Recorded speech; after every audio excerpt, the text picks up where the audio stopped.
የሰኔ ሚካኤል ባህራን የሚባል ቅዱስ ሚካኤል የታደገው ወጣት እንመለከታለን። ቅዱስ ሚካኤል ወዳጅ አድርገውት የባህራን እናትና አባት ለብዙ ዘመናት ዝክር እያዘከሩት መታሰቢያውን እያደረጉለት ሲኖሩ የባህራን አባት ባህራን ተጸንሶ ሳለ ሞተ። ስለዚህ እናትየዋ እሱን ይዛ ያለ አባት የተንገላታች መውለጃዋ ደረሰ። በመውለጃዋም ቀን እጅግ ተጨነቀች። በኑሮ ዝቅተኛ ነበረችና ብዙም ጓደኞችና ጎረቤቶች የሏትም። ጎረቤትም ቢኖራት ክፉ ሀብታም፣ ድሃ ጠል፣ እቡይ ነበረ ያላት። እሱም ጩኸቷን ሰምቶ ወደ እሷ መምጣት አልፈለገም። እሷም የሚደርስላት ከሰው ወገን ማንም የለም። ወደ ቅዱስ ሚካኤል ታዘክረው ወደ ነበረው ወደምታውቀው ጩኸቷን አሰማች። ቅዱስ ሚካኤልም ደረሰላት፣ ቅዱስ ገብርኤልን አስከትሎ። ስለዚህ ምጧም ቀለለና በሰላም ተገላገለች። ቅዱስ ሚካኤል ቅዱስ ገብርኤልን በተጋባዥነት ይዞ ደርሷልና እዚያ ቦታ ላይ ይህን ሕፃን ባርከው አለው። ቅዱስ ገብርኤልም ሲባርክ የዚህን ክፉ ባለሀብት ሀብቱን ይውረስ ልጁን ያግባ ብሎ ሲባርከው ባለሀብቱም ጆሮ ተከፍቶለት ይህን ቃል ሰማው። ከዚያ ቀንም ጀምሮ ይህንን ሕፃን ለማጥፋት፣ ለመግደል፣ ለማስወገድ ሲያደባ ኖረ። ይህች እናትም ባለቤቷ ሞቷልና አርሶ የሚያበላት የለምና ከባለሀብቱ እርሻ ቃርሚያ ቀርማ ትኖር ነበር። ቃርሚያ የሚባለው ቋንቋ በመጽሐፍ ቅዱስ ላይም አለ። ሩት ቃርሚያ ስቃረም ነው የኑኃሚን ምራት ቃርሚያ እንደምቃርም መጽሐፈ ሩት በደንብ ይናገራልና ቃርሚያ ማለት ባለሀብቶቹ አዝመራቸውን ሲሰበስቡ ከዚያ የተረፈው የወዳደቀው ማለት ነው። ቃርሚያ ማለት ይሄ ነው።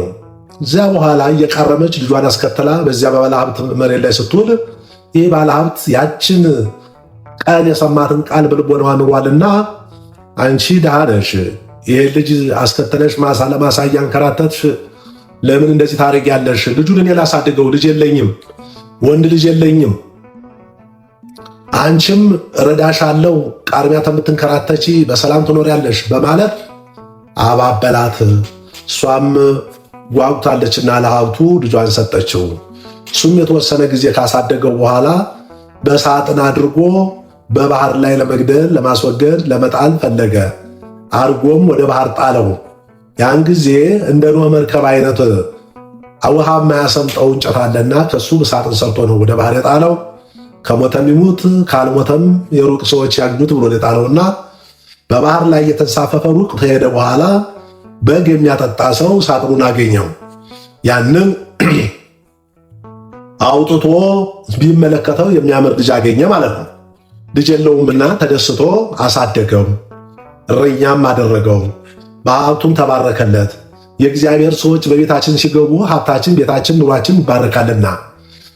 ዮሴፍ በግብፅ በጲጥፋራ ቤት እኮ ሲገባ ነው የጲጥፋራ ሀብት የተባረከ፣ ቤቱ የተቀደሰለት። የእግዚአብሔር ሰዎች እንኳን ከኛ ጋር ኖረው ወደ ቤታችን በአጋጣሚ ከመጡ እንኳ ቤታችን ይባረካል፣ ይቀደሳል ማለት ነው። የእግዚአብሔር ሰዎች የእግዚአብሔር መንፈስ ይዘው በቤታችን ከመጡ ካደሩ፣ በቤታችን የሚመጡ የሚቆዩ ከሆነ በረከት ነው ይዘውልን የሚመጡ። በርከውንም ከሄዱ እንደዚያው ነው። ስለዚህ የዚያ የባህራን አሳዳጊ ተባረከለት፣ ሀብቱ በዛለት። ከ20 ዓመት በኋላ ያ ባለ ሀብት ሲራራ ነጋዴ ነበረና ወርቁን ጭኖ ወደ ሩቅ ሀገር ሄደ። ባህራንም የሚያሳድገው ቤት ደረሰ።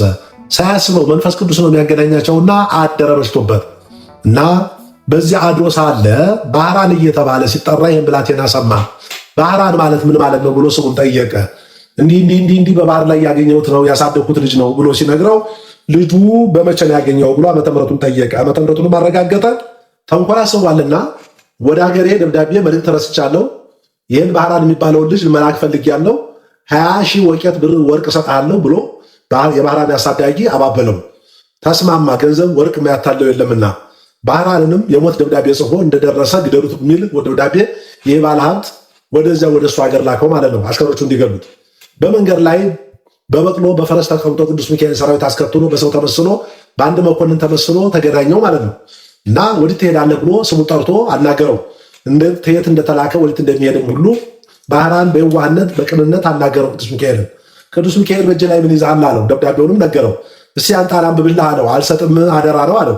እስኪ እንደያዝከው አሳየኝ አለው። እንደያዘው ቢያሳየው እፍ ብሎ የሞቱን ደብዳቤ ወደ ሕይወት ቀይሮለታል ማለት ነው። በዚሁ አማካኝነት ደብዳቤው ወደ ሕይወት ከመቀየሩም አልፎ ቅዱስ ገብርኤል እንደተናገረው የእሱ ልጅ እንዲያገባ እንደደረሰ እንዲድሩ ልጁን ታላቅ ደስታም እንዲያደርጉ እሱ ወደ ሩቅ ሀገር እንደመለን አድርጎ ደብዳቤው ተጻፋለት ማለት ነው። እንደደረሰ ሄደን ቤተሰቦቹ አከናወኑ ማለት ነው። ከጊዜ በኋላ ሰውየው መጣ።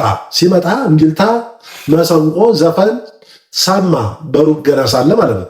ምን እየተደረገ ነው? ምንድነው የሚሰማው ብሎ የአካባቢ ሰዎች ቢጠይቅ የሆነውን ሁሉ አንተ በጻፍከው ደብዳቤ አማካይነት ልጅህን ለመጣው ልጅ ተድሮለት 40 ቀን እየተደሰትን እየበላን እየጠጣን እየዘፈን እንገኛለን አሉት። እሱም ደንግጦ ከበቅሎ ወድቆ ይላል ቢታመም ሁለት አይነት ነው እዚህ ላይ ያለው ሚስጥር። በኋላ ቅዱስ ሚካኤል ቤተክርስቲያንን ተክሎ ባህራን ሰውየውን የዚያ የቅዱስ ሚካኤል ቤተክርስቲያን አገልጋይ አትክልተኛ አድርጎ በሰላም እንደኖረ ድርሳነ ሚካኤል ይናገራል ማለት ነው። ስለዚህ የባህራን አምላክ የባህራን ጠባቂ ቅዱስ ሚካኤል በረከታቸው አይለየን። ቅንነት እንዲህ ነው። ቅዱስ ሚካኤልን ያዘከረ ቅዱስ ሚካኤልን የያዘ ዋስ ያደረገ አይወድቅም። ሞት እንኳን ቢያስቡ ሰዎች ችግር እንኳን ቢያስቡ የሞቱን ደብዳቤ ወደ ሕይወት ይቀይራል ማለት ነው። ዛሬ ቅዱስ ሚካኤል በነገራችን ላይ ያረዳው ሰው የለም። ቅዱስ ሚካኤል በእውነት በብሉይ ኪዳን የነበሩ አባቶቻችን ሲረዳ ኖሯል። ዛሬም ይረዳል። ቅዱስ ሚካኤል ርኅሩህ ነው፣ ልብሱ ዘወርቅ። አዎ ቅዱስ ሚካኤል አይኑ ዘርግ ነው የሚባለው። የርግብ አይን እንደምናውቀው የዋህ ናት። አይኗ ያሳሳል፣ ክፋት የለውም አይኗ። ሲመለከቱት ርግብ ቀረብ ብላችሁ አይታችሁ ከሆነ የርኅራኄ መንፈስ አለበት አይኗ። ቅዱስ ገብርኤልም ማነው ቅዱስ ሚካኤልም በርኅራኄ የታወቀ ነው። ርኅሩህ መልአክ ነው የሚባለው። ተመላእክቱ ሁሉ ርኅሩህ ነው፣ ቸር ነው፣ ለአምላኩ ታማኝ ነው።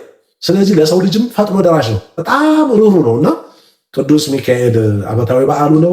ሌላ ተጨማሪ የነገ በዓል ታምራት አለ።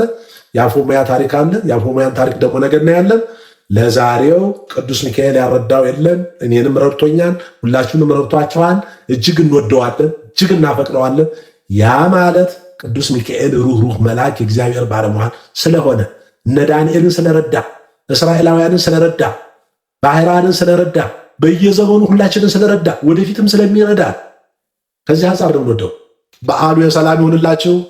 በዓሉ የፍቅር ይሆንላችሁ። በዓሉ የአንድነት፣ በዓሉ የደስታ ይሆንልን።